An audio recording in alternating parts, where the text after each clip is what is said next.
Blessed be the name of the Lord. I hope you guys are having a wonderful, wonderful Tuesday. I'm not going to be showing my face today, okay? I have a lot of material I'm going to be sharing with you. This is a kind of different video today. A lot of prophetic stuff is out, and I'm going to be sharing it with you. I'm going to be getting into Charles Whelan, where he talked about his video he did back in 2017. I think I redid it. I did it myself. I recorded part 2, but I didn't do part 1. So I'm going to be doing part 1 today. Will America ever be great again? Will America ever be great again? And then so I'm going to be sitting here watching and listening with you, but I won't be showing my face because I'm going to be in and out of the room. And so just going to do it this way today. So we're going to do Charles Whelan part 1. And I will post part 2 in the description box, what you probably seen in 2017, some years ago when I posted it 5 years ago. I think it was 5 years ago. And so we're going to be getting to that. I will be posting some other news information in the description box, guys. Isaiah what I told you, Isaiah 13. Isaiah 13, I received this morning about Babylon. Babylon fallen. And so I'm definitely going to be showing you that on the screen here in a bit after Charles is done. And then we're going to end the video. I'm not going to do a long video with additional stuff on today. But I also will be putting some other links in the description box from Minister Paul in California, and Paul and Adrienne in Arizona. And then also might be a short video I might play after Charles' video from Moriel TV, which he's talking about the Antichrist. So that's the way we're going to do this program today. I hope you guys are having a wonderful day, and share the video. The first part 1 video by Charles is 1 hour and 26 minutes. That's why I'm not going to do additional stuff today. So I do want you to listen to it, guys. And then I am going to end the video. I'm ending the video with armed conflict in the last days coming from Maranatha. So that's the way we're going to end the video today. I'm not showing missions today, any additional information. But we are going to show Isaiah 13. And we are going to show, like I just said, we're going to show Maranatha at the end. So just want you to know, okay? So let me go ahead and get started. You see on the screen, I'm just going to go through these things on the screen. Not going to say much. You can buy the ebook titled He Did What from Amazon, Apple, Google, Kobo, Lulu, Barnes & Noble, and you can also click subscribe, the like bell, subscribe to our YouTube channel. Fair use notice, Title 17, disclaimer, and FBI notice. So I'm going to go ahead now and get started with a song. I am going to do a song. I'm not going to leave a song out. I think this song is very good for the time we're living in right now, with all the new changes coming, okay, on the scene. And I also will be putting Israel News in the description box. I want you to know that as well, Israel News 7. So you have to look in the description box to see the other main links that I want you to go look at, okay? So let's go ahead and get started right now. Let me mute out again.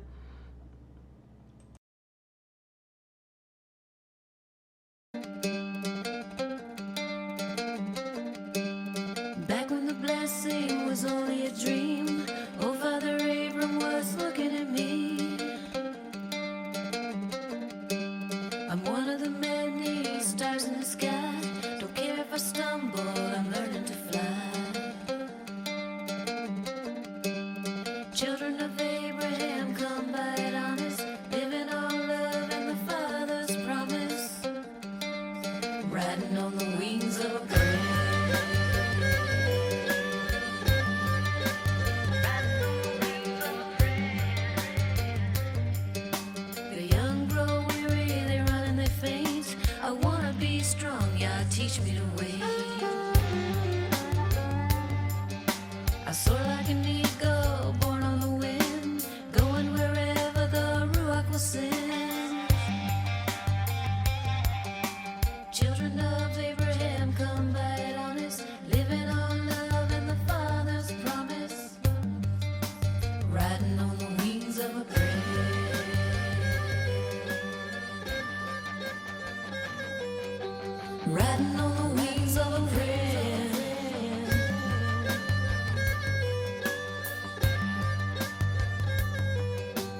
was all that he needed to enter the land. And those who were chosen to answer the call will follow his footsteps, forsaking it all. Forsaking it all.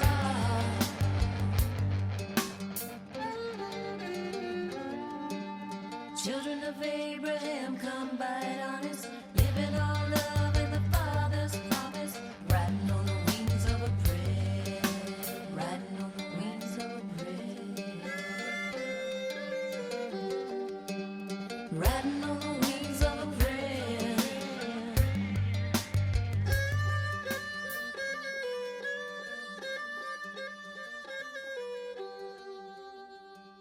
Back when the blessing was only a dream, oh, Father Abram was looking at me.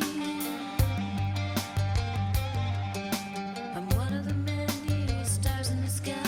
Don't care if I stumble, I'm learning to fly. Children of Abraham, come by it honest, living on love and the Father's promise, riding on the wings of a prayer, riding on the wings of a prayer.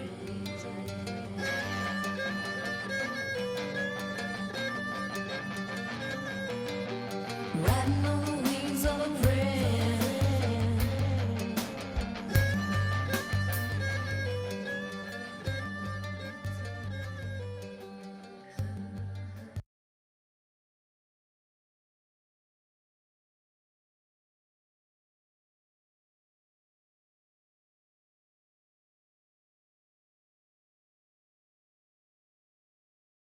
This is a special video today, guys, dealing with prophecy. So let's get started. I'm going to go ahead and start off with Charles, and then we'll get into Moriel TV, and then we'll get into the other links will be in the description box. Just remember that, okay? Let me go.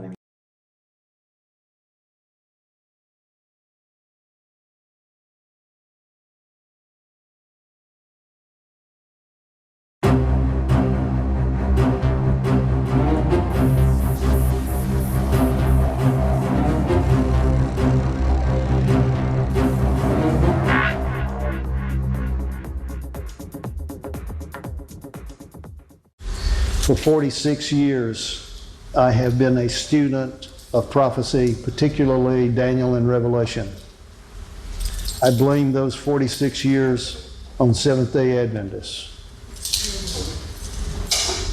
In 1956, 55, 56, I read a book entitled The Great Controversy, 600 plus pages, paperback, no pictures, no images, just cold, hard ink on white paper. And I saw the book in a Seventh-day Adventist grade school on a shelf by itself. The Great Controversy. Oh, I wonder what that's about. I was not an Adventist. Now, a lot of preachers and a lot of evangelists and a lot of Bible workers and some relatives had been working 24/7 to talk me into being an Adventist. But I hadn't found anything that would advance me in my Christian experience from my Baptist background, Presbyterian background. I hadn't found anything that said, you need to know this and you need to do this. So I picked this book up on the shelf, the only book on the shelf, and I took it home. You have to understand, I'm a teenager. I took it home and I read it in 3 days and nights. 600 and whatever pages, 680 pages or thereabouts. That book brought conviction to my life, my mind, my heart. As a matter of fact, the day after I finished reading the book, the local pastor who had pulled every trick out of his hat he could to get me into the Adventist faith and the Adventist church and so forth, came walking through the school, and I got up from my desk and I walked out the door and I said, Elder, I've made up my mind I want to be baptized. The guy went speechless. Finally, he said, you've made up your mind? I said, yes. I don't need Bible studies. Okay. That was my introduction, an Adventist introduction to Daniel and Revelation.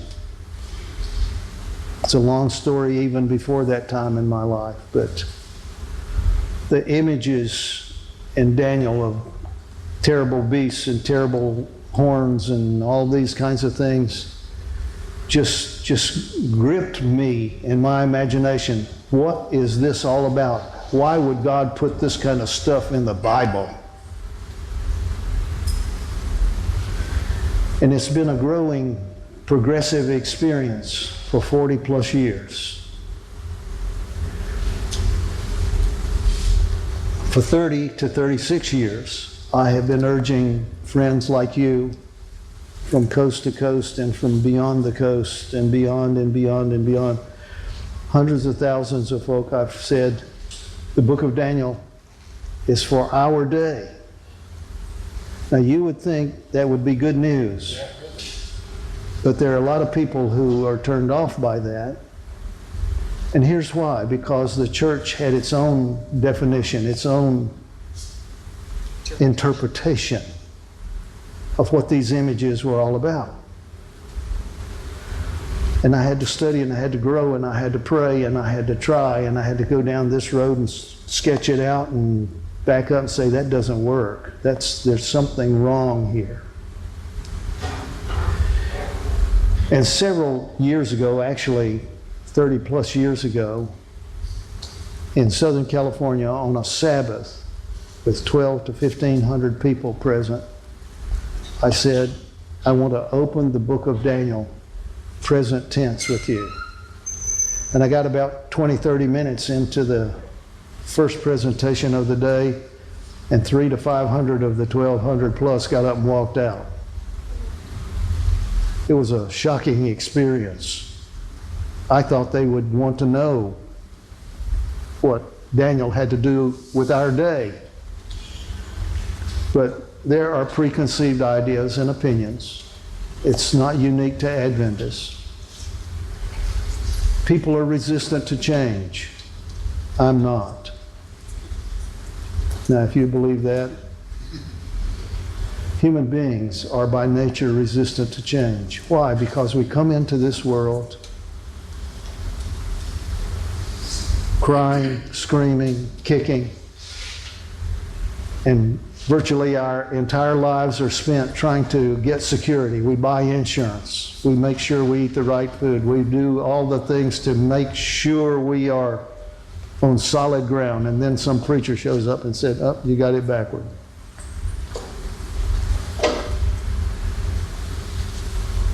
I have said this many times, but I want to say it under different circumstances and maybe different words with you for a few moments here. The book of Daniel is about the future. Prophecy is about things that are yet to come. We, as a people, as a church, as a movement, are teaching prophecy, history as prophecy. We're finding all the answers back yonder. And if you convince the church and the church members that it's all done, then there's no excitement left. There's nothing left to discover. A few months ago,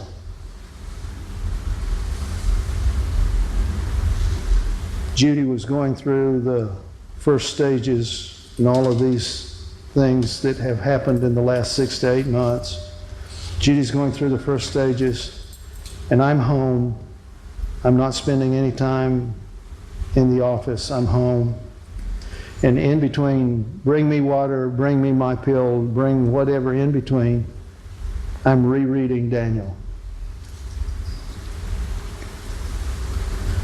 And I saw some things that I had never seen before. And you have to understand, can pretty well repeat the book from memory. That's nice, that's good, but there are levels of understanding. I'm not going to say interpretation, there are levels of understanding. And I began to see some things that I had never seen before. As many times as I had gone through it, over it, past it, around it, could read it to you, could tell it to you from memory, I never saw some of the things that we're going to talk about here today. Once I saw it, instead of having a calming effect on my mind, it troubled me. Well, this is one of the things I discovered right here. Right here. Now I'm going to tell you this is not about politics. This is about prophecy. You must understand that President Trump has rewritten the laws regarding someone in my position being able to discuss these things now without fear of the government stepping in and saying, you're a nonprofit, we own you, you can't say that, we're shutting you down. I've got about 6 weeks of freedom so far. I don't want to talk about politics, I want to talk about prophecy. And I want to put some of these things together in such a way that when I began to see them, I wouldn't voice everything I was seeing. It was almost more than I could handle, much less trying to bounce it off of somebody else. But there was something about Daniel chapter 4 that grabbed me. You're this head of gold. And I had just been reading some of the internet gossip about Trump having his hair dyed. And the rumors are, I don't know how true or not, doesn't matter, but the rumors are on some occasions he had actual gold flakes put into his hair as well. That may be just fake news. I don't know. I don't know. Let's see if this works.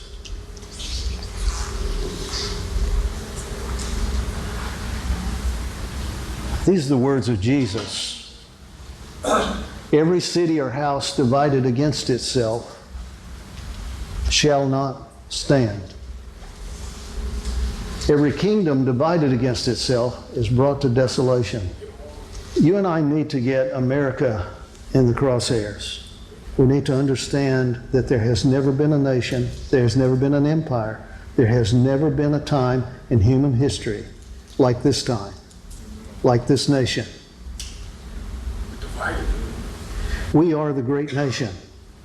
You're the head of gold. You're the great tree. You are. It began to become clear to me that God would not talk about Babylon and Medo-Persia and all of these historical nations and people and events in the past and come to the end of time and say nothing about the most powerful nation, the greatest wealth, the greatest, and by the way, the only truly Protestant nation on the planet. And it's not a Protestant nation anymore, but at least we have some, and under this man's tutelage, we're able to say it freely now.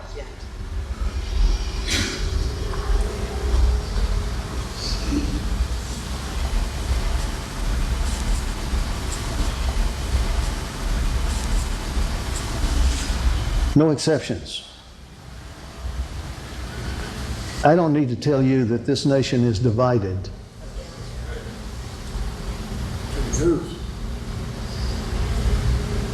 It is divided. It is passionately and violently divided. It is financially, fiscally divided.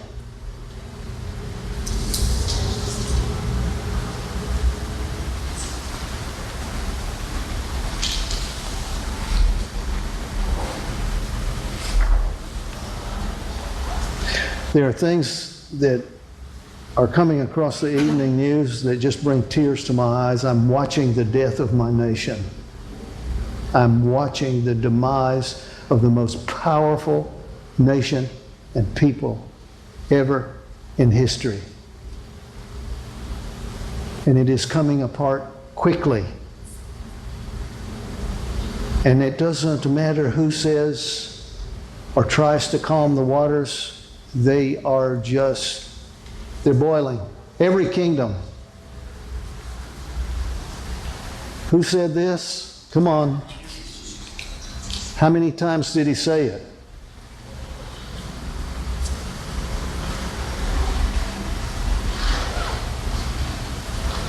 When something is doubled, that has significance. More so when Jesus is speaking. I'm bringing you to chapter 4 of Daniel and verse 17. This matter is by the decree of the watchers and the demand by the word of the holy ones. We're going to parse this. We're going to take it apart in a moment. To the intent that the living may know that the Most High rules in the kingdom of men and gives it to whomsoever he will and sets up over it the basest of men. It was reading that, and it's repeated 4 times in Daniel 4. It was reading that I said, that's Donald Trump. If I ever saw or heard, that's Donald Trump.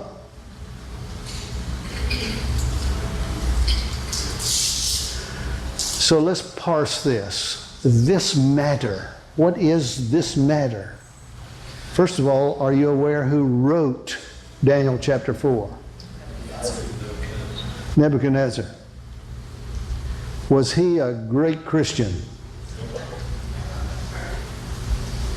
Was he a good man? I mean, he's the one that surrounded Jerusalem, tore down the walls, destroyed Solomon's glorious temple, took all the gold back to his house, and made slaves out of 1.5 million to 2 million people. I don't think of Nebuchadnezzar in pleasant terms. And yet, of all the people God is going to favor with some knowledge, some understanding of the future,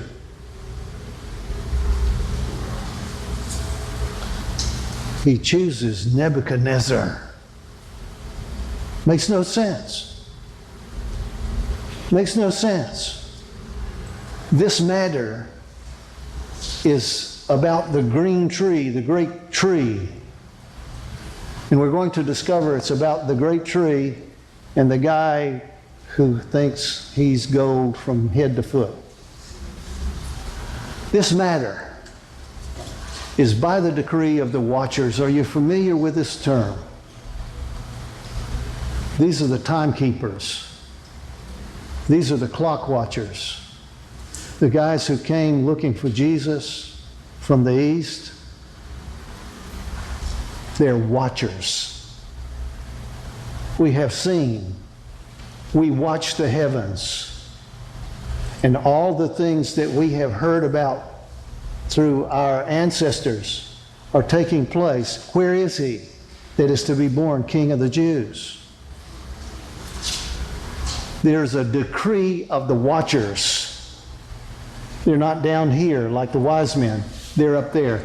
This matter is by the decree of the watchers, and the demand or command by the word of the holy ones. Tell me who's holy. Jesus is Father.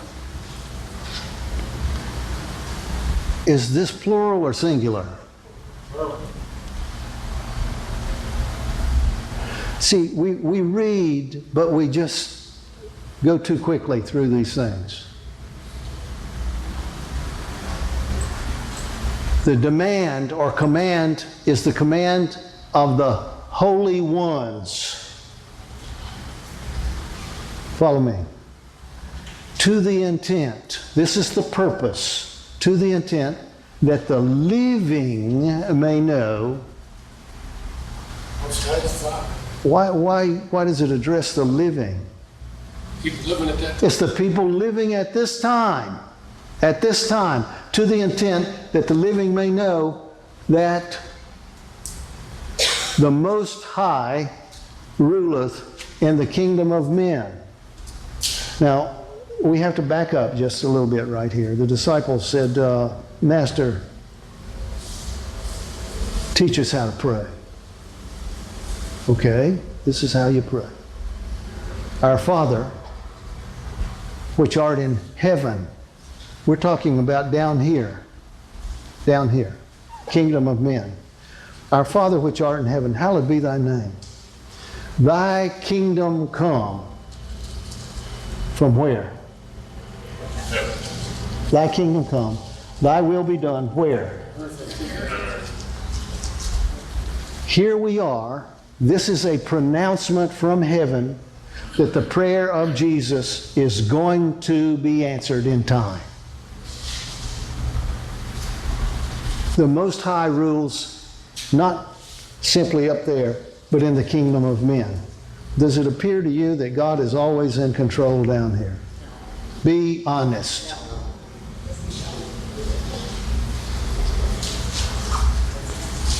Now God is going to exercise His righteous choice, and He's going to give it to whomsoever He will. I think there's probably several million people in this country who don't want Nebuchadnezzar to run the country.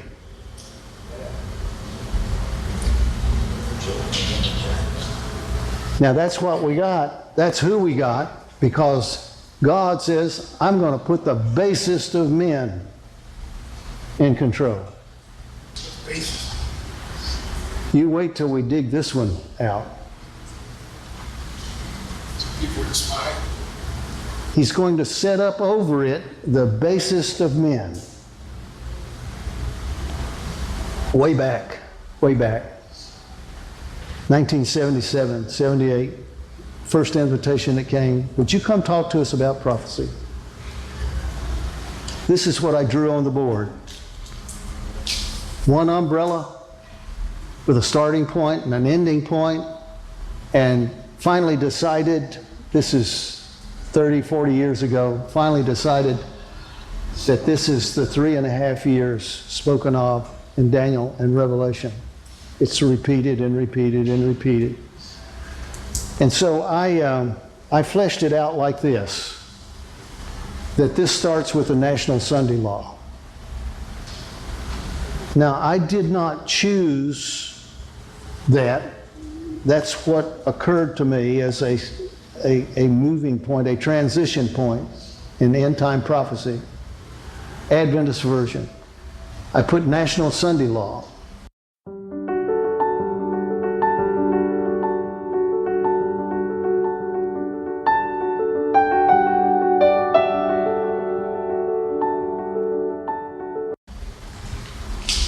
Three and a half years, and Christ will return. Now I'm going to be very honest and candid with you. If you get up in front of a bunch of Adventists, I don't care if they're on the other side of the world, and you say National Sunday Law and Second Coming,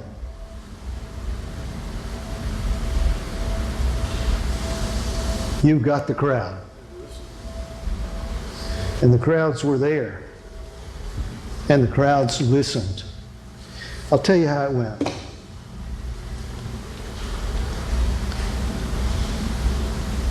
I have a file in my office of hand-drawn crayon, sometimes chalk, but crayon images.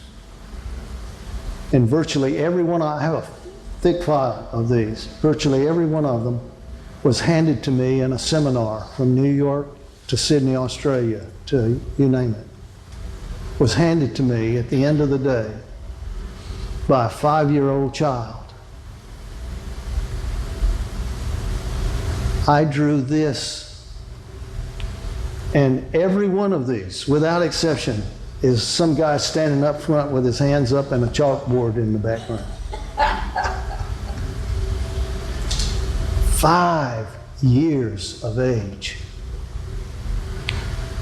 Crowds would come and they would bring children. No, that's a no, no, no, no, no, no. We don't want crying babies. They might have begun crying early on, but things went silent.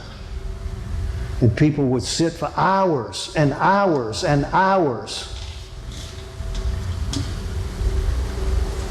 They're not listening to a person.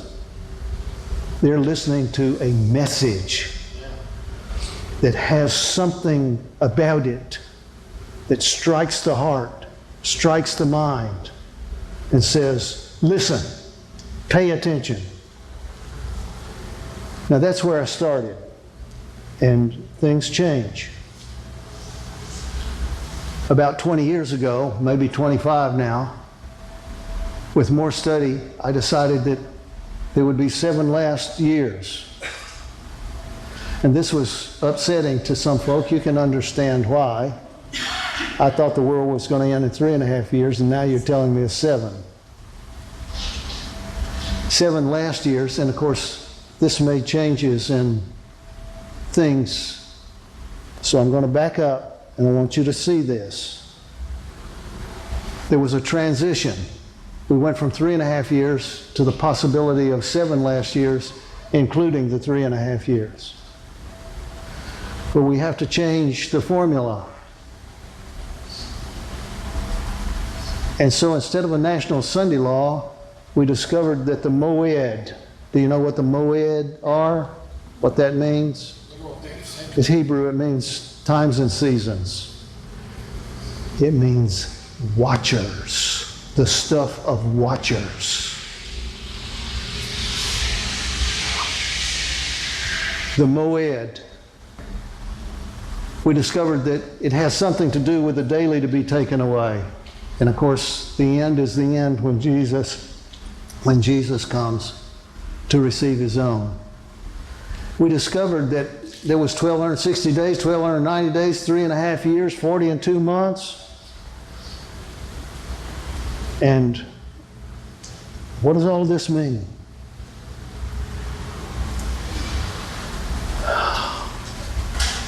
24 months ago, 6, 8, 10 months ago, we extended this again. Daniel chapter 4. And I added 12 months. Oh, my phone rang and rang. It still rings. I just don't understand how you get that. Well, let's talk about it. 12 months is how long? 1 year, 7 years. Ooh, that sounds like a presidential arrangement.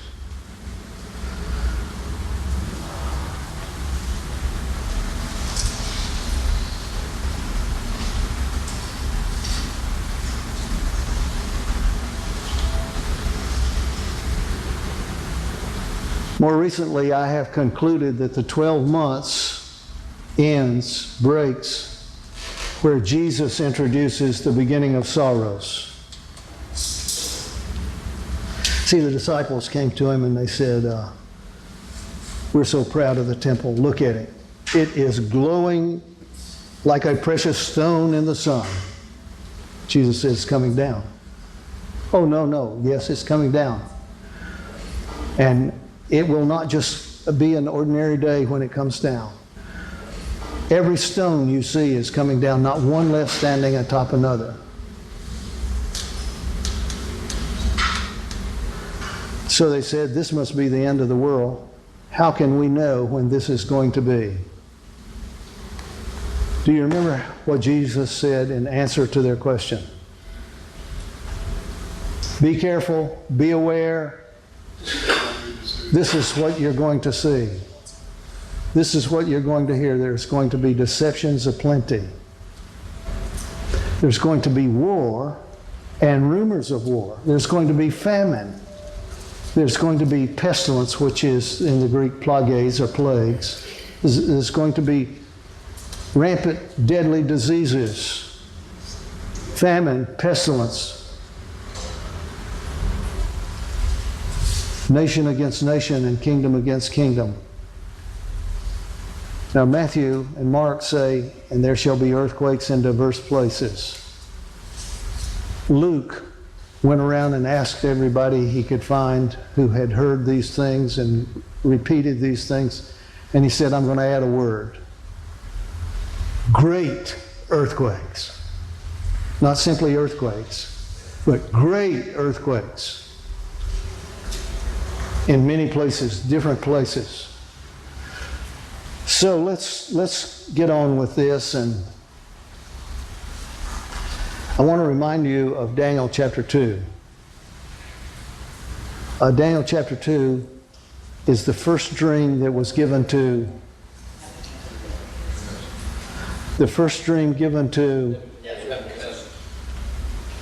I mean, there are all kinds of saints that God could be informing. I mean, he could send you and me dreams. And what's this Nebuchadnezzar bit all about?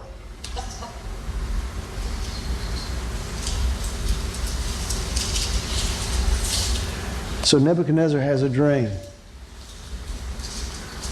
Daniel is already captive and led away to Babylon with his friends. And he is chosen by God and by the king to bring about an interpretation of this dream. And in verse 28 of Daniel chapter 2, this is what Daniel says, O king, live forever. Could not the soothsayers, magicians, and astrologers show the king the dream? But there is a God in heaven that revealeth secrets and maketh known to the king what shall be in 330 BC.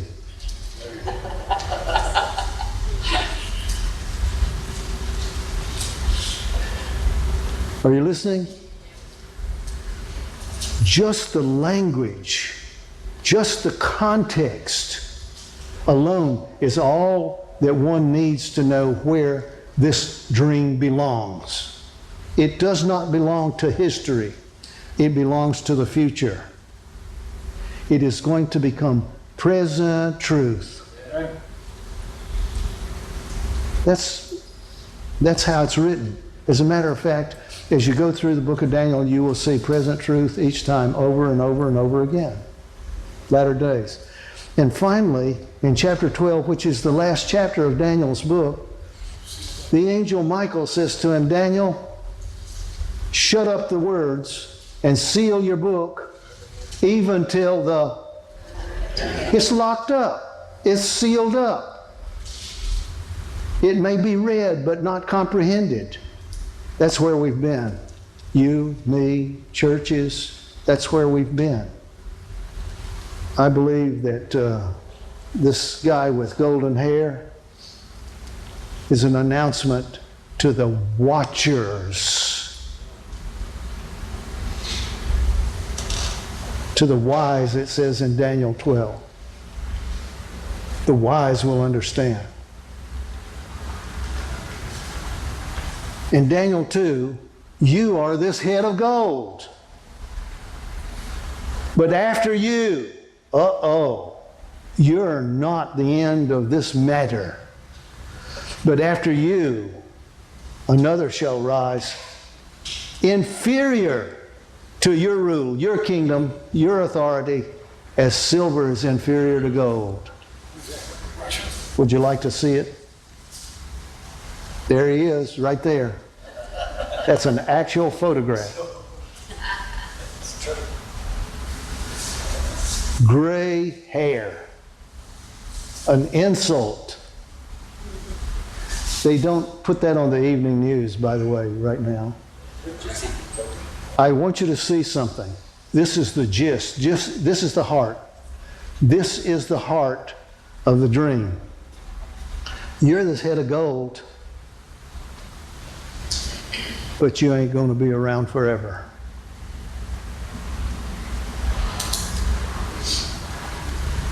Now, I could spend time in Daniel 3. That's the fiery furnace. But I want to come to Daniel 4, and I'm coming to Daniel 4 because the same guy is being given another dream.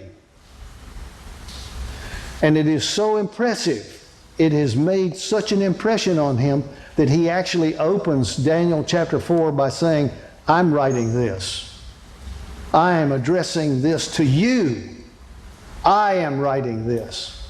Because the great God of Daniel, the God who controls, the God who rules, has given me another dream.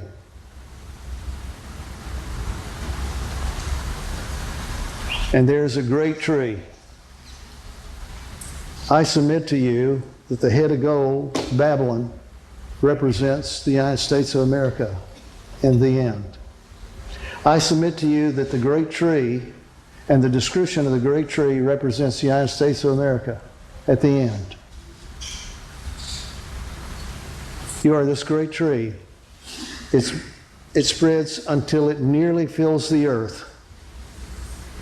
The beasts of the field are fed, the birds of the air are fed, and all men are fed.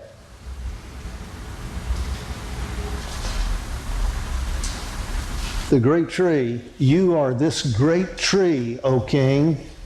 The great tree is cut down.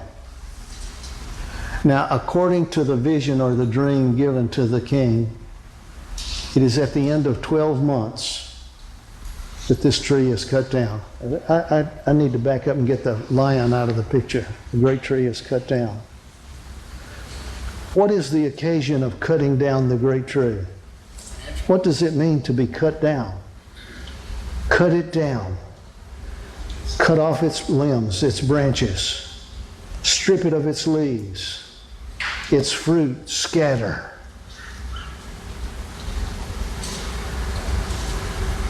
Let the beasts of the field and the birds of the air flee. And let the men who have been feasting and flourishing under the tree, let them flee.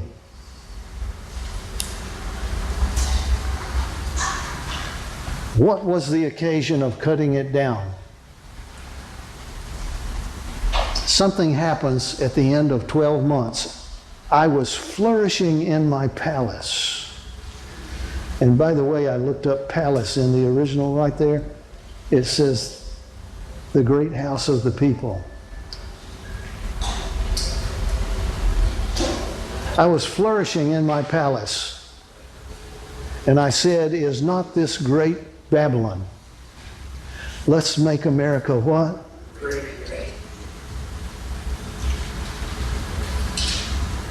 Is not this great Babylon which I have built? And at that very instant, if you read it, at that very instant, word was given to the watchers, and they were commanded by the holy ones to cut down or hew down the tree. Break off its branches, scatter its fruit. 12 months. Wow. I want to go on. We're going to expand on this. In Daniel chapter 7, we have a transition. Here we have two dreams. In Daniel 7 and Daniel 8, where we're going, we have two visions. The two dreams are given to an earthling, to Nebuchadnezzar. The two visions are given to Daniel. So in Daniel chapter 7,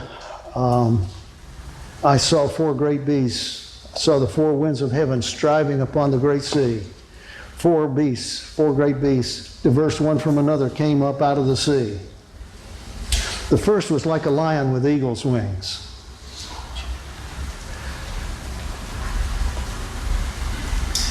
Had the heart of a lion. But something happened. Something happened. A command was given to pluck the eagle wings from the lion and pull the lion's heart out and put the heart of a man in.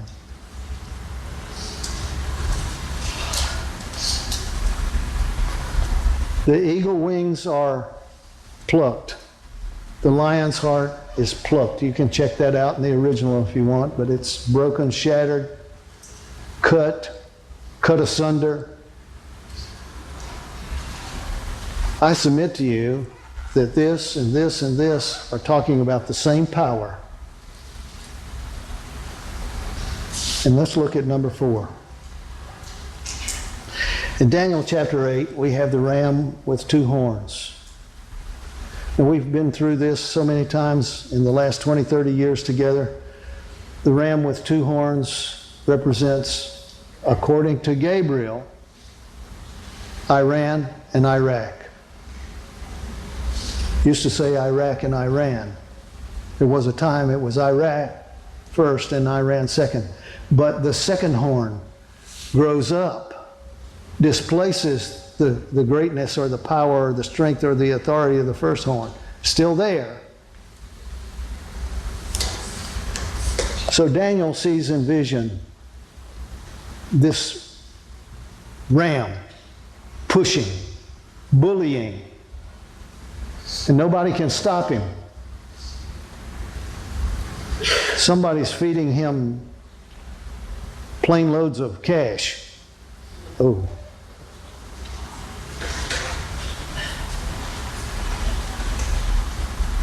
I watched, and this ram is pushing, and he's pushing south and north and west, and he makes someone angry westward.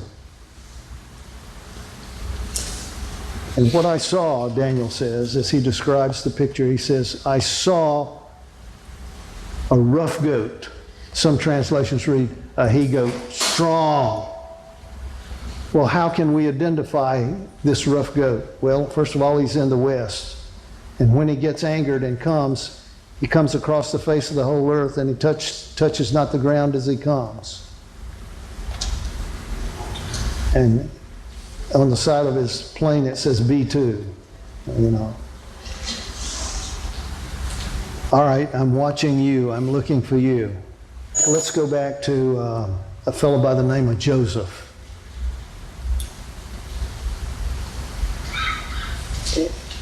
He's a good guy. Good guys always pay.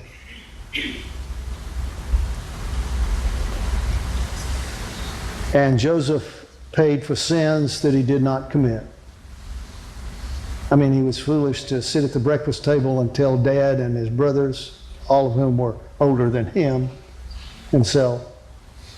He was young, he was a greenhorn, he was inexperienced. And so he sat at the breakfast table and said, I had a dream last night. All of you were bowing down to me. And they were happy at the breakfast table.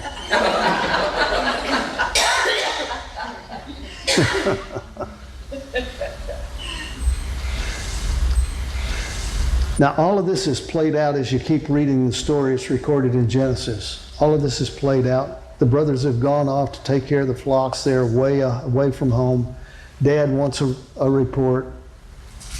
He takes baby brother Joseph, and he says, I want you to go find your brothers. I want you to take grilled cheese sandwiches to them. And I want you to bring me a report. Boy, what a report. It took 30 plus years for the report to get back. Did you hear what the brothers said as they saw Joseph off in a distance? Yonder comes that dreamer. Joseph paid for the sins of his brothers. I don't know who Joseph represents, do you? I mean,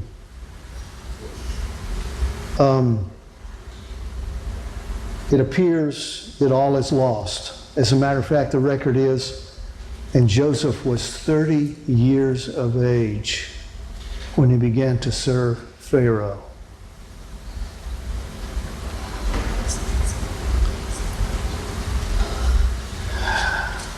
You know the story, don't you? He's locked up in prison. Egyptian prisons are wonderful places to behold. And God gives Nebuchadnezzar, Pharaoh. God gives this pagan heathen king dreams. We need to have a conversation with God when we get to heaven. He needs some advice. You should choose better folk. So he gives Pharaoh a dream. And then he gives Pharaoh a second dream. And he won't let Pharaoh sleep. He can't find peace of mind. I've got to know what this means. Well, there's a guy in jail over there, in prison over there, and he interprets dreams. Bring him.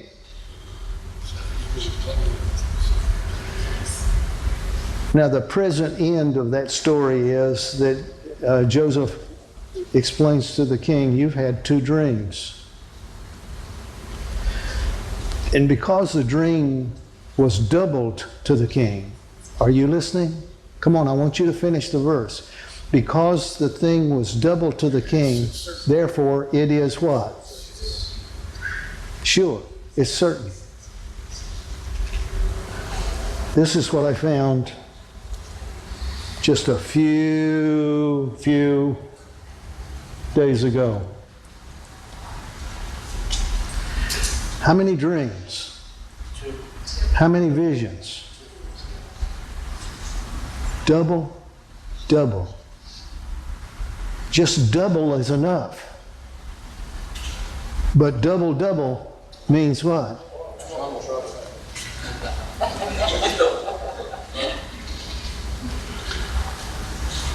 This is the focal point. There are points, but this is the focal point of the book of Daniel. This great power, there's never been anything like it in human terms. This great power is coming down. And you and I shall be so glad that we are not living in this great power when it comes down.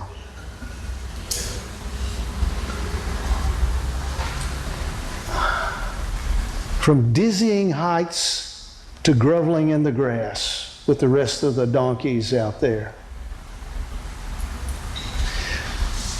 God is trying to tell the world, when you see this, the time has come.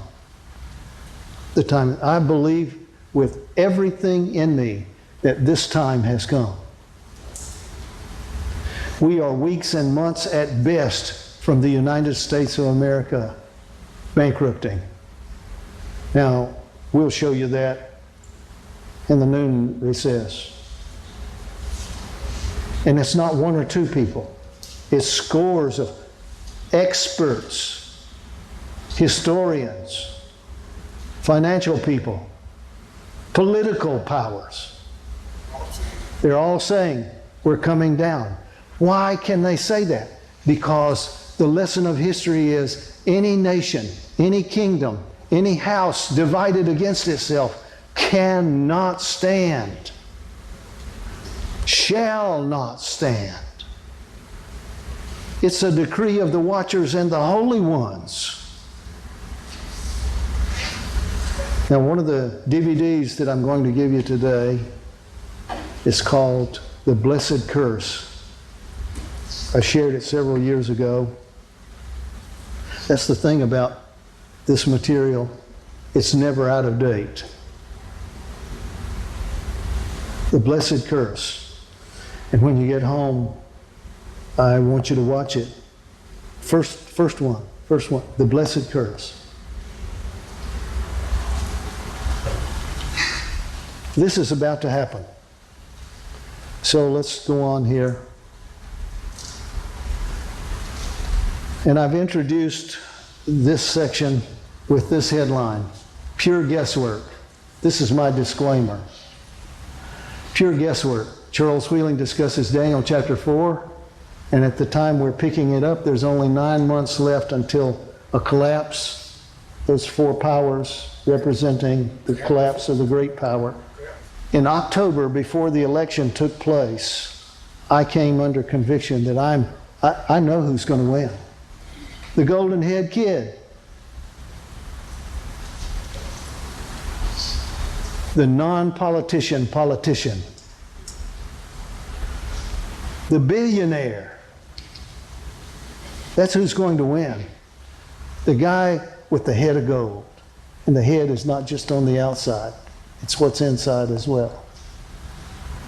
He thinks in big golden terms. So back in October of 2016, last year, before the election is to take place in November, I said, I know who's going to win. And I made my first prediction that Donald Trump is going to win this election. We're going to have Trump for president. And I said so. I went on record. And then I said this, I sure hope it's not true. I hope everything I'm going to say, everything that I think, everything that I am surmising is wrong, incorrect, and it's not going to happen. I'll be the happiest man on the block. I don't care what people call me. If this stuff is true, if this stuff is real, if there is any present truth in it, whoa, we've got 12 months. So the election took place the 8th of November. And of course, everyone in the country thought Donald Trump is going to win. Did he become president November 8th? No, he did not. But Trump, contrary to public opinion, won. Good guess. The inauguration date was January 20 of 2017. Trump, contrary to public opinion, and it's still opinion, became president. There was joy in the streets. No, there was rioting in the streets. Yeah. Trump, contrary to public opinion, became president. Good guess. I submit to you that the 12 months began right there. Right there. Now, the financial world was just ripping and roaring as soon as Trump was voted to be president and inaugurated. Rumors from everywhere said he's going to crash the markets. You see, he's going to bring us all down. Trump markets, contrary to public opinion, went. I said, the markets are not going to go down. They're going to go up. They're going to go up, up, up, up. Because this guy has a head of good guess. More predictions. We're moving to March. We've got 9 months up here. And in March, at the end, close of March, I said, we're going to start having increasing tensions between the USA and Iran. Almost to the day, the news began heating about relations between the Trump administration and Iran. We're going to put new and harsh sanctions on. We're going to do this. We're going to stop them from their nuclear experimentation and on and on and on. Increasing tensions was my prediction at the midpoint in March. Increasing tensions between the USA and Iran. And I know you probably don't follow the news every day, but I do. Good guess.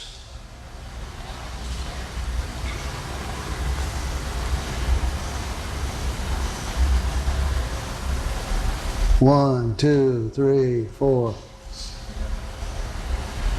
We're 3 or 4 months into this. 3 months from 12 is how many?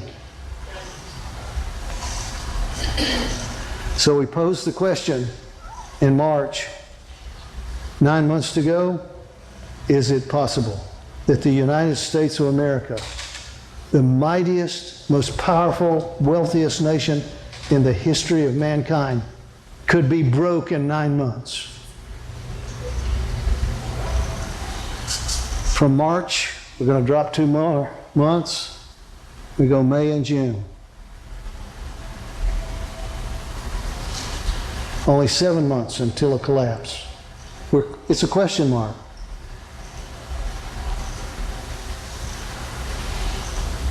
I said, if there's anything to this at all, there's going to be a change in the circulating currency. That's what Ellen White wrote 100 years ago, change in the circulating currency. This is not of the devising of God. It is a device of Satan for the last days. Where is it? Testimonies to Ministers 331. I said, watch, May, June, there will be a change in the U.S. circulating currency. We're going to have some new money, guys. This is not of the devising of God, the changing of the circulating currency. It is one of the devil's schemes. I thought those who believed the truth would not be deceived in the least degree. Now there's a caution that she puts in here. She says, I thought God's people would keep themselves aloof from political entanglements. That's why I went out of my way to say to you, this is not about politics. This is about prophecy.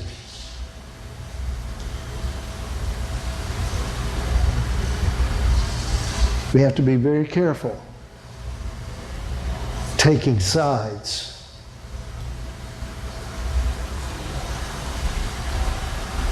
My suggestion is the gravity of this event will hardly be recognized by the majority, but bankers, statesmen, and historians will understand this event will, I believe, be a global announcement of the New World Order, the rise of the beast of Daniel chapter 7. 10 plus years ago, the international bankers and politicians concluded that we cannot, as a world of business, we cannot continue to do business as usual. Why not? Because the up and coming economies of the world saw that the United States was giving people paper money, just ink on paper, and calling it money. But automobiles and computers and all the rest of it is real stuff. And they told the United States in no uncertain terms, we're not going to take your funny money anymore. You gotta, it's gold, silver, it's real. So the terminology that was chosen and is used to this point right now is that the world, the nations of the world in international commerce must deal in asset-backed currencies. Asset-backed currencies. Asset-backed, what does that mean? Gold, silver, oil, corn. If you're going to do $300 billion worth of business with me, a la China to the U.S., in a year, I want gold. I want silver. I want oil. Ooh, I really shouldn't open my mouth on that, but I probably will before the day is over. Asset-backed currency. So 10 years ago, this decision was made at the World Bank, the Bank for International Settlements, the BIS it's called in Switzerland. On and on and on, the decision was made, and votes were taken among the nations. The United States very reluctantly said, we will sign on, we'll go back, we'll deal with Congress, and we'll agree. Liar, liar, pants on fire. We refused to do what we told the rest of the world we would do for 10 years. 10 years. Things got hotter and hotter under the collar. I mean, if you really knew what was flying around behind closed doors, you'd faint and fall over. Well, the United States was pushed at the annual Davos meeting, Davos, Switzerland. The United States was pushed.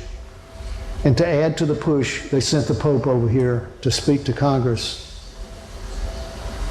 and say, pay your bills. Now, you thought it was just a good guy flying around.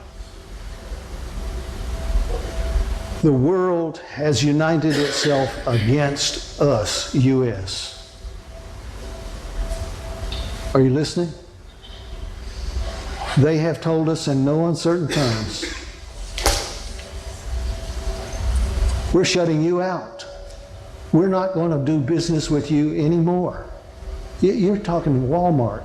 You're talking Amazon. You're talking all the department stores. You're talking about all the stuff we do and we buy on credit. And our credit ain't no good because our money ain't no good. And so it was decided just a few weeks ago, it was agreed upon a few weeks ago, that on this date, we will demand asset-backed currencies for anyone and everyone who is joining international trade. What? What date is that? Well, I should have looked it up and remembered, but just a few weeks ago, China announced to the world that they were going gold-backed. All right? Russia announced we're going. India announced. Brazil announced.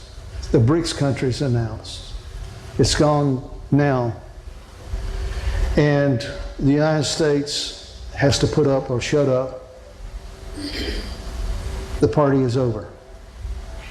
So I'm predicting, I'm guessing, I'm predicting that before June is over, you and I and the world will see a new currency. Some say it'll be called a USTN, a new U.S. Treasury note, to take the place of the, anyhow.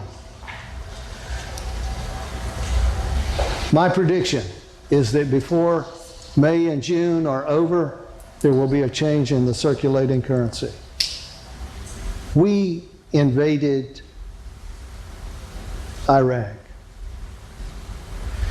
We have spent $1 to $3 trillion over there.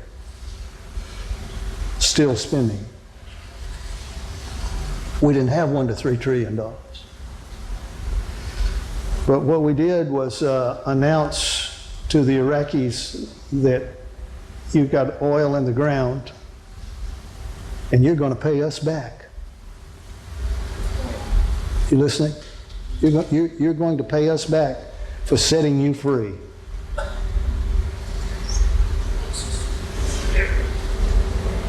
And so it was discussed in the highest levels of the United Nations and the powers that be. It was discussed that we will allow the United States of America to print new Iraqi currency. It was decided that the United States would print the new Iraqi currency. The U.S. Treasury would print the currency of another nation. And we will allow you to print X number of trillion dinar. Trillion. Trillion. Well, the French became furious and said, no, you invaded, but you're not the only one who's going to print dinar. Saddam owes us billions of dollars that he didn't pay because you blew him up. So we're going to print dinar too. And the world powers that be said, okay, we'll allow you to print 2 billion. They were still going at 20 plus billion. Trillion, pardon me. Okay, so they're printing money. How does that help us out? Well, we're going to back the Iraqi currency with oil, proven oil reserves in the ground. So theirs will be asset-backed currency. Okay? So they've got something really behind theirs. And by the way, while we have been in the process of warring in Iraq, gold in the ground was discovered. Enough gold to back up. So the Iraqi currency is not only backed by oil, but it's going to be backed by precious metals and other discoveries. So let me get you to a point so you understand how this game is played. And it's a game. Their currency, which has been worth nothing for 10 years because we invaded and tore the place up, their currency is going to become one of the most solid asset-backed currencies in the world. Well, what good does that do us? Well, because we're going to get several $1 trillion out of them. Well, how are we going to do that? We're going to take some of the trillions of dollars, dinars, pardon me, that we printed for them, and we're just going to put them in our banks. And their asset-backed currency means our currency is asset-backed. It's a game. It's a shell game.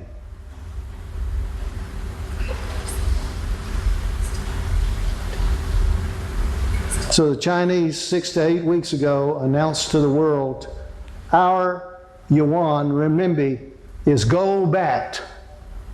And what they were doing were they were pushing everybody else to announce they're asset-backed. We have not been able to say we are asset-backed yet until the guy with golden hair came into the presidency. I don't want to elaborate on this, but I expect, at the personal level, I expect, based upon what I am reading and hearing and surmising, I expect that we will have an announcement that U.S. currency is now asset-backed. And you should, as a student of prophecy, you should recognize that is a transition. That Ellen White had it right. She said, it is not of the device. Well, putting something behind our money, it's something, all right. It's ours, but only by decree, by declaration. That's what we did with our money for 70 plus years. When all are looking forward to many years of worldly prosperity, that's the one in the New Testament. When they shall say peace and what? Prosperity. Is that what happens now? Yeah, that's where we're going. But it doesn't happen until January 20 of 2018. Well, we'll get there. We'll get there. I'm just asking you to consider, when you get home, you just consider, you just say, well, we'll find out if his good guesses are any good or not. By July and August, possible terrorist-related fires set intentionally in the west and northwest. Ellen White puts it this way: fire, flood, and earthquake with war and bloodshed. God is warning the inhabitants of the earth of his near approach. When she says fires, she's not talking about ordinary fire season in the west. We're talking about fire, flood, and earthquake with war and bloodshed. We're getting there. We are standing on the threshold of the crisis of the ages. In quick succession, judgments will follow, fire and flood. We'll finish out the statement by and by. Watch for increasing anarchy and rioting in many U.S. cities, an omen of things to come. Now I want to say this. For 12 to 20 years, I had the privilege of speaking repeatedly to thousands of people on the West Coast, all the way from the Mexican border right on up into Canada and Alaska. Thousands of people. I said to the folk living in Southern California, if you're not acquainted with that part of the country, it's desert. Los Angeles is desert. Oh no, they've got plenty of water. No, they don't. The water for Southern California, the water for Southern California comes from 3 states away in the Colorado River. We're using up all the water that once upon a time left some over to go into Mexico. So I said to the folk in Southern California, you folk are a disaster waiting to happen. Whether it's a terrorist incident and they cut the aqueducts and run the water off, you are dependent on water from 3 states away. There's none coming from that way. This is very likely to be cut off, whether it's a terrorist incident or an earthquake. You can't go west because that's the Pacific Ocean. So I went up a little further north in California and I said, you guys are an accident, a disaster waiting to happen. Because all those folk down there are dependent on water. And you've got some. They're going to need food, and you're the food capital of the 48 contiguous states. You are a disaster waiting to happen. We'll enlarge on that in a bit. Ere long, that's a strange word, ere long, there will be such strife and confusion in the cities that those who wish to leave them will not be able. We must be preparing for these issues. This is the light given me. This is one of dozen scores of statements which we've shared with you folk through the years. I just want to say that July and August and the new currency could spell the rise of the New World Order, because that new currency is a command and demand of the New World Order. So I put a big question mark. Is this the rise or birth of the New World Order? I believe it is. I believe that the new currency is an announcement to you and me and the world that it's time for the new government.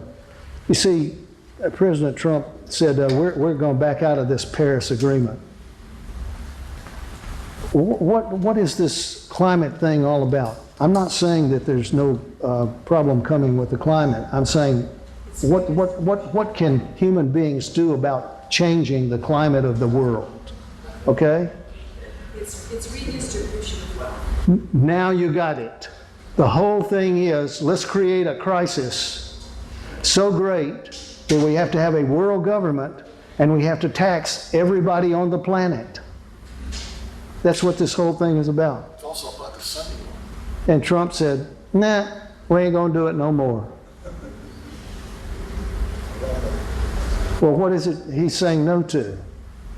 He's not saying we're not going to sign on the agreement. We're not going to sign on the present agreement, because we ain't agreeing. Well, what is it that we ain't agreeing to? Come on.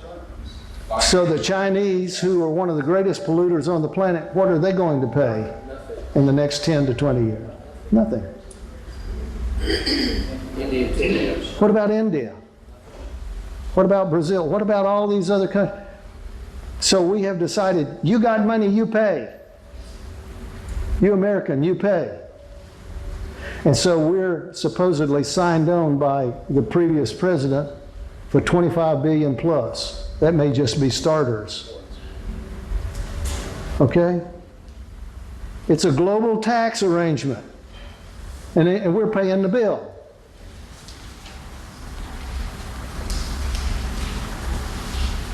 So there's a new sheriff in the land. In August and September, I believe we're going to see the stock markets and the economy soaring for the moon. I believe there's going to be euphoria in the land. Not just our land, but Europe. Everybody's going to come alive. Why? Because the global economy is being infused with trillions of dollars. Trillions. No, the word out today is quadrillions. You can't even count how many zeros you're talking about. Now, when we move to the fall of any year, prophetically, we need to wake up. Take note. When we move into the fall of the year on planet Earth, prophecy watchers better be watching. I believe we're going to see all kinds of good and all kinds of bad mixed together. That's just my take on it. August and September, natural disasters multiply, especially in the United States. I believe the United States is about to become the target of natural disasters, man-made disasters, all kinds of disasters. There will be heated rumors of war with North Korea. People call me every day, literally call me every day. Well, it looks like we're going to war with North Korea. I said, go back and read the verse. Rumors, rioting is going to increase in many U.S. cities. Summertime always brings out madness, badness. When October and November come, keep your eyes focused on Basra. Oh, now we're getting serious. Tell me about Basra. Basra is the second capital of Iraq. Basra is the second ancient capital of Iraq. Basra is the focal point of Daniel's visions in chapter 8. I was at Susa, at Shushan, in the palace, and in my night visions I saw and was standing beside the river YAH, and I saw, and I saw, and I saw. And what is described is what is going to begin taking place here, I believe in October, November, early December. The focus of the YAH vision, Daniel chapter 8, the focus of the YAH vision is just north of Basra. So there's going to be war sometime between here and here. War. Iran is going to make a move to come in and back up the government of Iraq, announce to the world that we are one. And there's a character. I think I got his name spelled for you here. Watch and listen for the Iraqi Shia hothead, Muqtada al-Sadr. I'm not going to go into all the history here, but this is the guy in Iraq who wants to join hands, link the two countries with Iraq and Iran. And he has his own militia, and he hates the United States with a passion. So keep your eyes and ears open. Watch for this guy to begin appearing in the news. He's got a demonic stare about him. Watch for Iranian military invasion and intervention in Iraq crossing the Hiddekel. I really ought to do that with you on the board for a moment.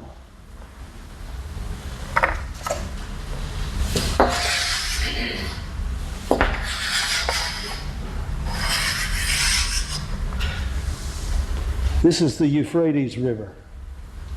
This is the Tigris River. These are the great rivers of Shinar and so forth. They merge their waters into one great river going into the Persian Gulf down here. They merge their waters into what historically can be called the Hiddekel. Tigris, Euphrates, Hiddekel. Except some historians say no, the Tigris is always the Hiddekel. It doesn't matter. There are fascinating, absolutely fascinating statements from the pen of Ellen White about the visions given to Daniel and the Hiddekel.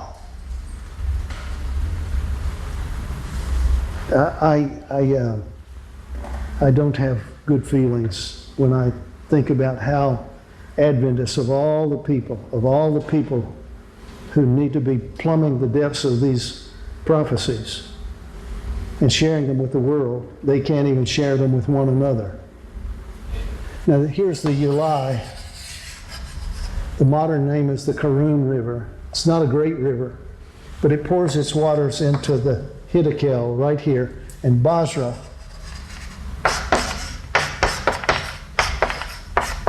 is here. Gabriel is said in Daniel chapter 8 to be standing here in Daniel's vision. He's over here at Shushan in the palace. But then the truth comes out that Gabriel is standing down here. Same river, but at the end of the river, at the widening of the YAH. This is where Gabriel makes the pronouncement, "Understand, O Son of Man, this vision is at the time of the end." I mean, there is prophetic evidence. This vision is at the time of the end.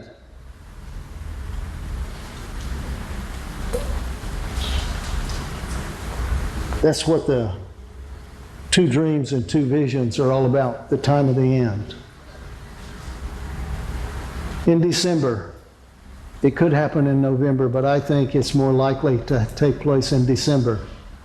Possible war with Iran and Iraq.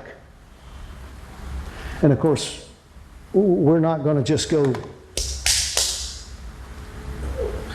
It says we throw him to the ground and stamp on him. And Russia and China don't intervene. There was no one to help him, and they're both allies of Iran. Throw him to the ground and stamp on him. While this war comes, there's a global financial crisis as the US dollar is broken or threatened with total devaluation, which, by the way, Ellen White talks about appreciation and depreciation. Global financial crisis possible in December. We've got 20 days in January to get to the red line. And so Daniel 8 says, and when he was strong, that's the goat from the west, when he was strong, the notable horn was shattered. And that is the word in the original, shattered. There should be mega earthquakes according to Jesus, and according to what's going on here, there should be mega earthquakes, and the United States is going to be broken. Now, for years, I have believed, and this is my guesswork, for years, I have chosen to believe that just collapsing the US dollar is not enough to break the United States of America, to break the back, to break the heart, to break the spirit, to break I mean, we've had depressions before, and no. What we need to know is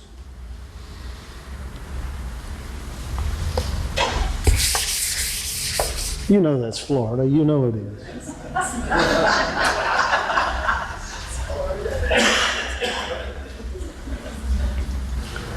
I want to be sure you get the point. I'm watching the clock. Don't you watch it, I'm watching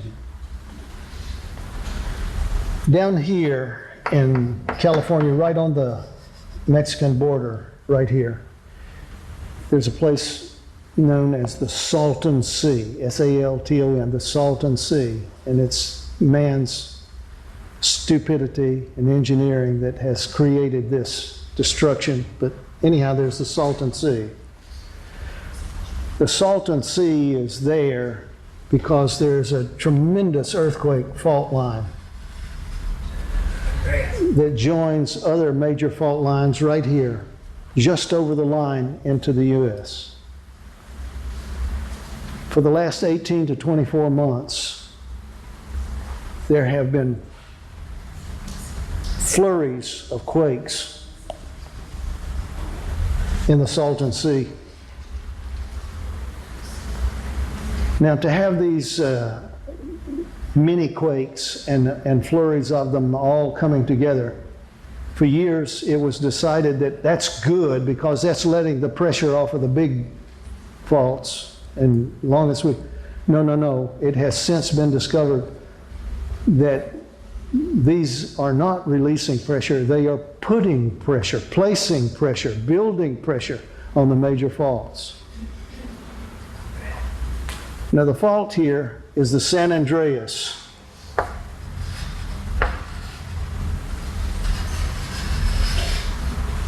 It is the major fault in California and along the West Coast until we get just up here, just north of San Francisco, and I have been there, me, myself, and I.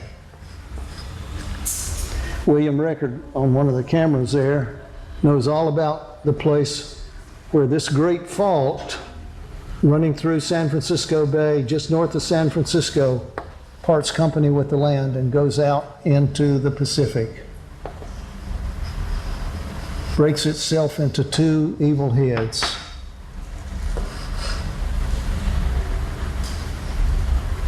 These pressure points are being observed by satellite, by ground-based, they can put a laser in and put a reflector over here, and they can tell if the ground moves a fraction of a fraction of a fraction of an inch.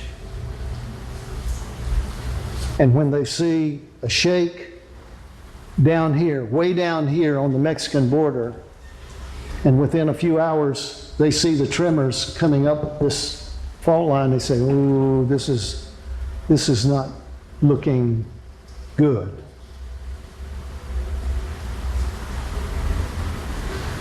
So there are headlines, and I have some of them for you, which we'll give you before you go. We have headlines warning all of the inhabitants of the West and Northwest to beware that the evidence is building that the big one could come at any moment, at any time. If you read what it says, cut the tree down, break off its branches, scatter the leaves, and shake off its fruit. This quake, this fault line, runs right through the heart of the Central Valley, where fruit is grown, and nuts, all right? If you shake 8.9, 9.9, you can't even begin to imagine what an 8.2 quake looks like, feels like, and the damage that it's doing. These major faults, including the Hayward, including now over to, what's the Yellowstone cauldron? It's heating. It's heaving. All of these are connected. All of them are signaling unwanted things. All of them. So Ellen White sums this up, agreeing with Jesus' words. There will be famine, there will be war, there will be rumors, there will be great earthquakes. I believe that's where we're broken. There's the breaking of the power. The country is going to be split down the West Coast. And you're going to, if the United States was bankrupt and had financial problems, it's all over. If you read what it says in the book, we are going to be broken, we're going to be shattered, our eagle wings are gone. Our lion's heart is gone. The bear is going to rise, do his stuff. The leopard is going to rise and fly his kite. You and I are coming to the kingdom for such a time as this. You have friends, you may have family out here. We have thousands multiplied friends out there. And I have this empty feeling in the base of my stomach, the pit of my stomach, that these folk are sitting ducks. And who am I to say, you know,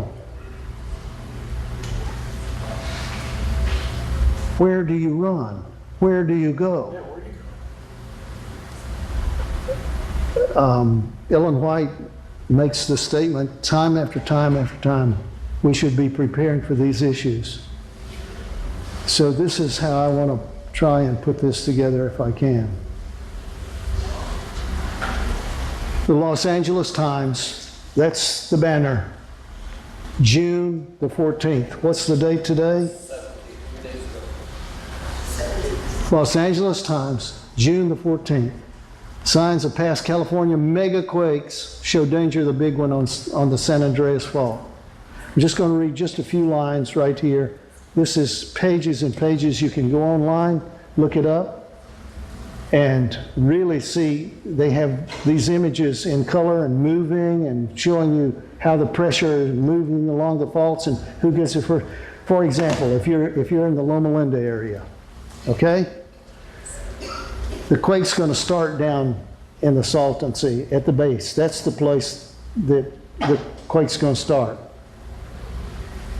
By the time it moves up, and it takes several minutes to get up to San Bernardino and Loma Linda and right up there, as soon as it hits that area, familiar to some of us, as soon as the quake hits there, and it's a mega quake, it's no little tinker toy. All the lines of communication between there and Los Angeles are broken. There's no more communication, no more water lines, no more rail lines, no more highways, no more telephone lines. Towers, cell phone towers, down. And the quake hasn't gotten to LA yet. It takes a few more minutes to get to LA. Oh yes, right here. So you are going to be breaking to pieces lines of communication between people. I'm at work, I want to call my wife and my family.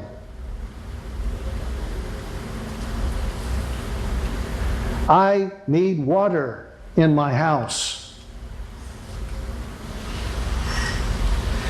I'm going to get in my car and get my family and we're going to leave. Good luck. When you're talking about a mega quake, 8+ on the Richter scale, all of these things that we take for granted are gone. They are gone.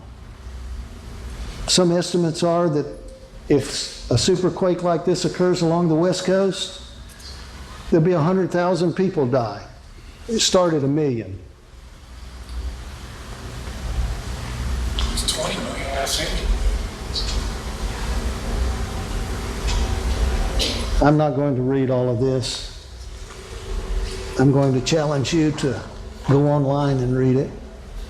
California earthquake experts believe what happens at the San Gorgonio Pass during a major rupture of the San Andreas Fault could have wide-ranging implications for the region and beyond.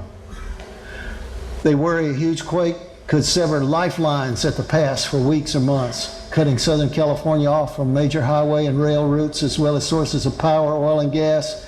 Southern California cities are surrounded by mountains, making access through narrow passes like San Gorgonio essential. Let's just take a look right here for a moment. Get our feet down on the ground. Here's the Salton Sea. Can you read that from where you are, Salton Sea? Here's the epicenter, start of the earthquake. Now, if you were online, they show you from as it moves up the fault. It's in moving color. Here's Riverside, Anaheim, LA.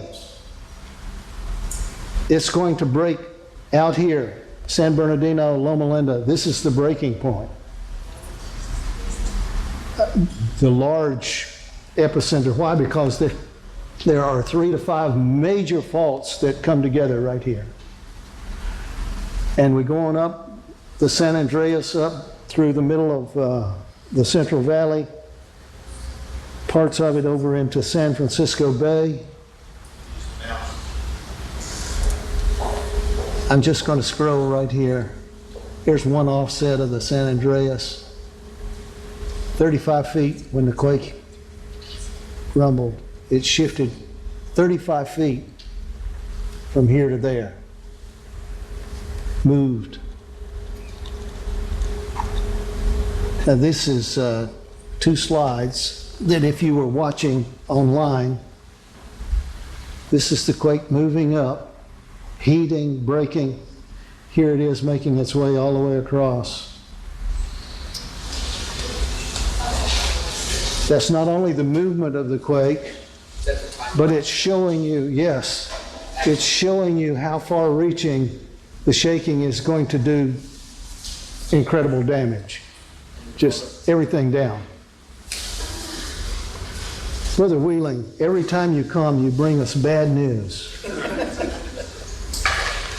No. 30 plus years ago, we said, look, folks, it's nice to come together in a prophecy seminar. We're all interested. We should be interested. But we have specific instruction about a work that is to be done in spite of what is coming on the land. And so we have for 36, 38 now years been printing millions of Christ-centered, truth-centered publications, millions and millions, and scattering them around the world. Literally 167 countries of the world, 53 plus million publications, dozens of languages.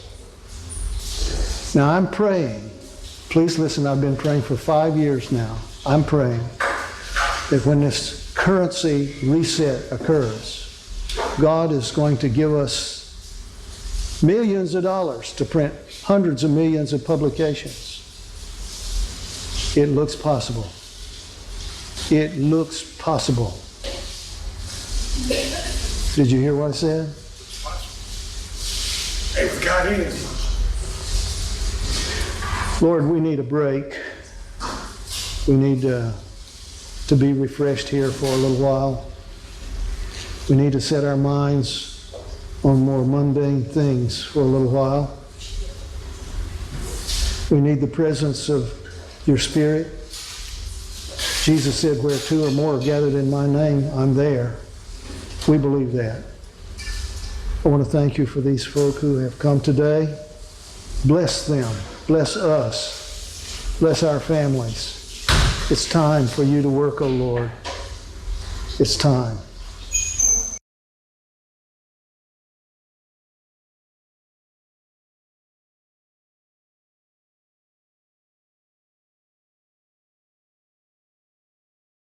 Okay, guys, part 2 will be, I already, replayed it here 5 years ago. 5 years ago, I can't believe it.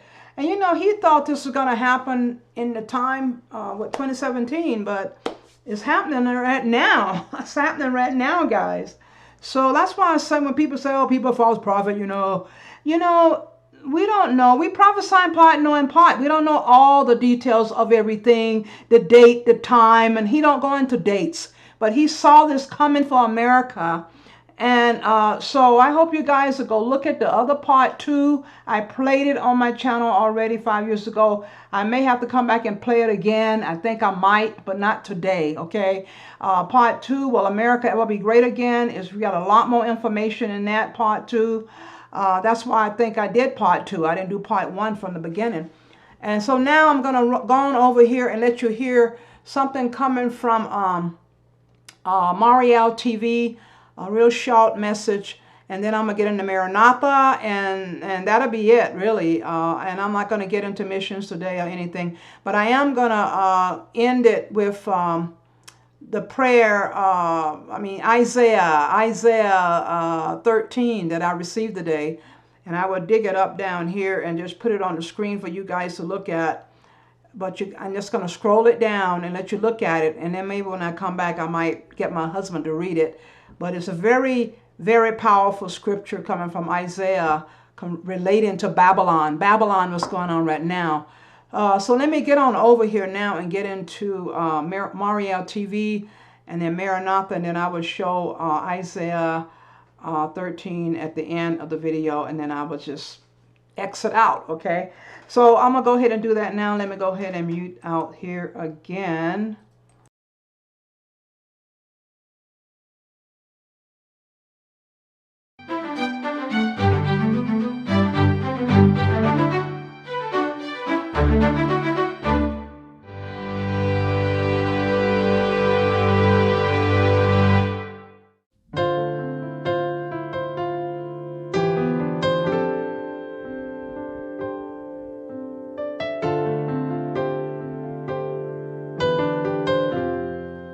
My friend and brother Arnold is somebody who I agree with on 100% of the essentials and 90% of other issues. Eschatology, we have much in common as well, but certainly I'm not pre-tribulational, and I would disagree with him on this point. The idea that the Antichrist will be Gentile, we've pointed out before, he'll be something much more sinister than anyone who has ever arrived on the global stage before. To say that it's an assumption that the Jews won't make a covenant with a Gentile or that he'll have to be a Jew, well, I would refer you to, turn with me please, to the Gospel of St. John, chapter 5. Jesus said this in verse 43, I've come in my Father's name, and you do not receive me. If another shall come in his own name, you will receive him. Now, this is something I once discussed with Arnold, and I told Arnold I believe it was partially fulfilled by Simon Bar Kokhba in the 2nd century, who was an Antichrist and a type of the Antichrist. But this is a prophecy by Jesus of the Antichrist.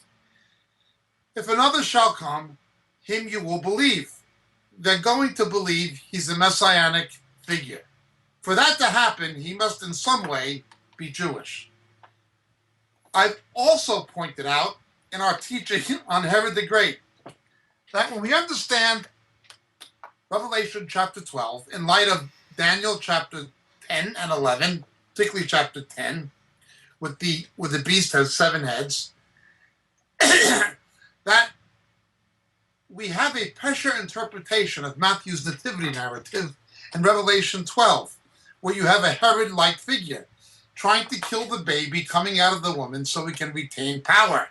The same as the beast with 10 horns in Daniel chapter 10. He wants to keep power the way Herod did. Hence, the Herodian figure in Revelation 12 wants to kill the baby coming out of the woman.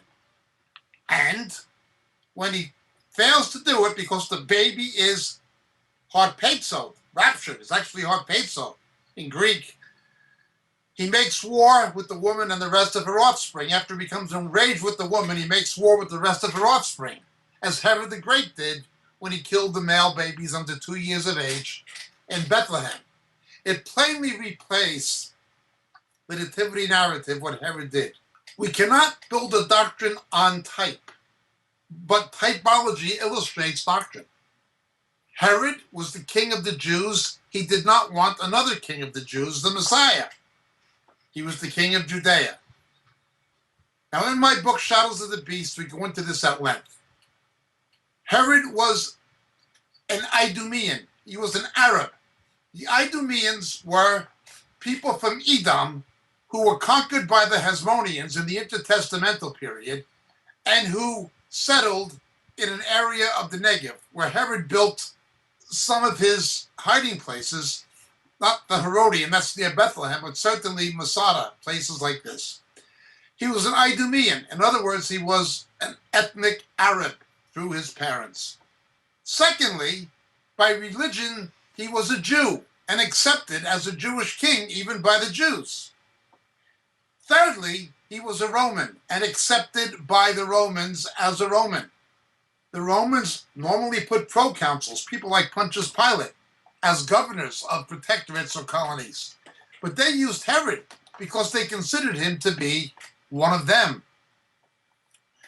Thus we have Herod the Great, to the Romans a Roman, to the Jews a Jew, and to the Arabs an Arab. this teaches something major about the Antichrist. It is not an assumption to say that Jews will only follow a Jew who claims to be a Messiah.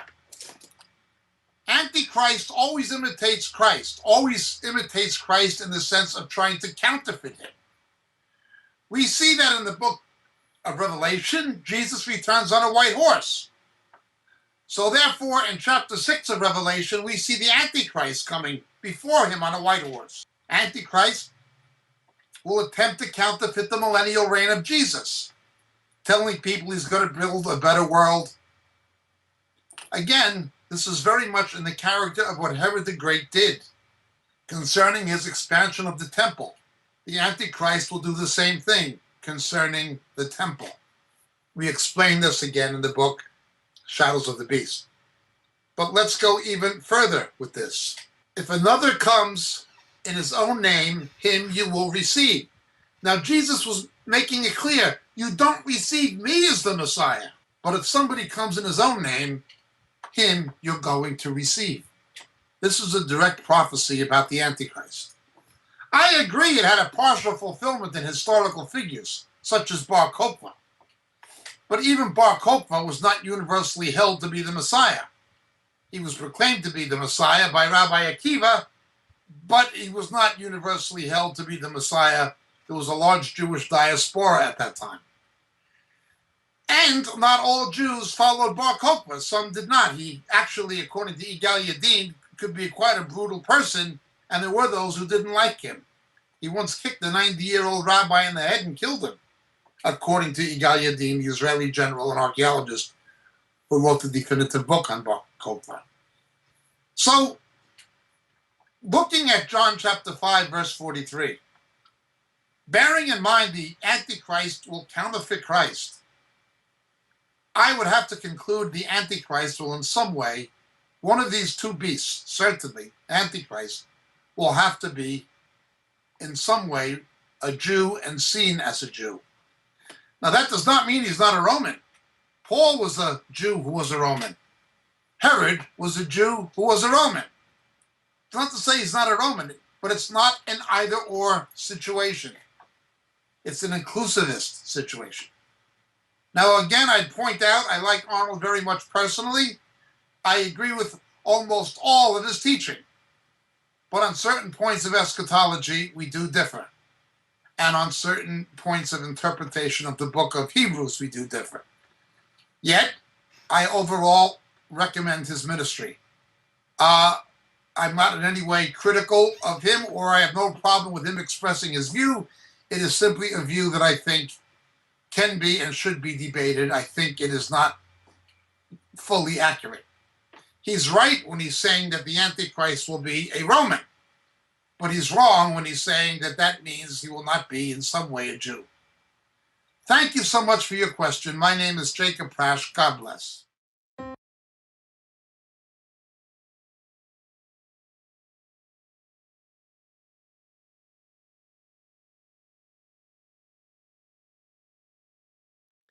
June 15, armed conflict in the last days. Thus saith the Lord of hosts, behold, evil shall go forth from nation to nation, and a great whirlwind shall be raised up from the coasts of the earth. Jeremiah 25:32. Soon grievous troubles will arise among the nations, troubles that will not cease until Jesus comes. As never before, we need to press together, serving him who has prepared his throne in the heavens, and whose kingdom ruleth over all. God has not forsaken his people, and our strength lies in not forsaking him. The judgments of God are in the land. The wars and rumors of wars, the destruction by fire and flood, say clearly that the time of trouble which is to increase until the end is very near at hand. We have no time to lose. The world is stirred with the spirit of war. The prophecies of the 11th of Daniel have almost reached their final fulfillment. Soon strife among the nations will break out with an intensity that we do not now anticipate. The present is a time of overwhelming interest to all living. Rulers and statesmen, men who occupy positions of trust and authority, Thinking men and women of all classes have their attention fixed upon the events taking place about us. They are watching the strained, restless relations that exist among the nations. They observe the intensity that is taking possession of every earthly element, and they realize that something great and decisive is about to take place, that the world is on the verge of a stupendous crisis. A moment of respite has been graciously given us of God. Every power lent us of heaven is now to be used in working for those perishing in ignorance. There must be no delay. The truth must be proclaimed in the dark places of the earth. A great work is to be done, and to those who know the truth for this time, this work has been entrusted. In the last scenes of this earth's history, war will rage. There will be pestilence, plague, and famine. The waters of the deep will overflow their boundaries. Property and life will be destroyed by fire and flood. We should be preparing for the mansions that Christ has gone to prepare for them that love him. There is a rest from earth's conflict.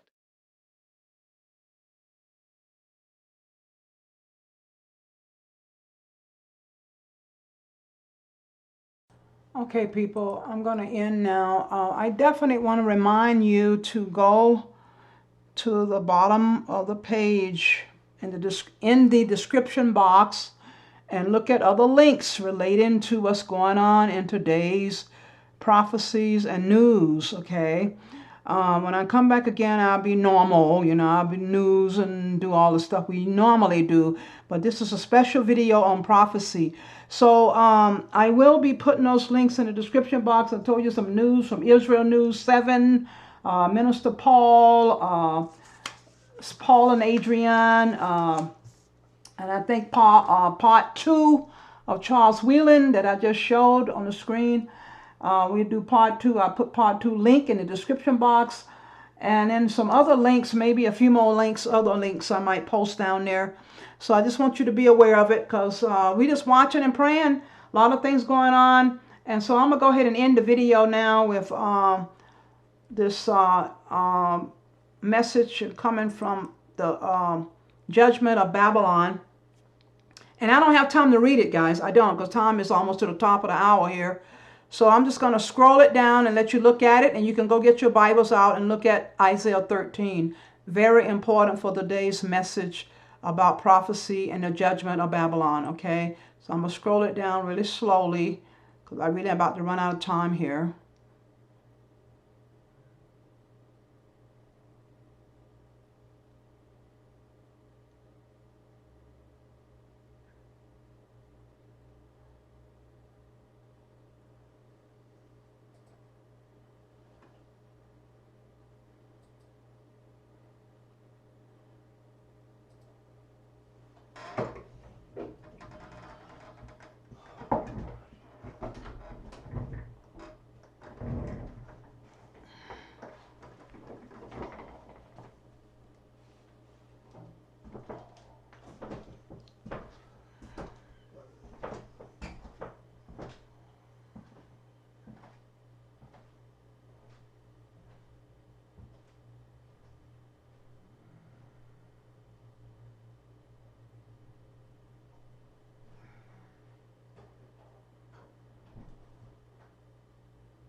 Shalom, guys. I'll talk to you in another video. God bless you.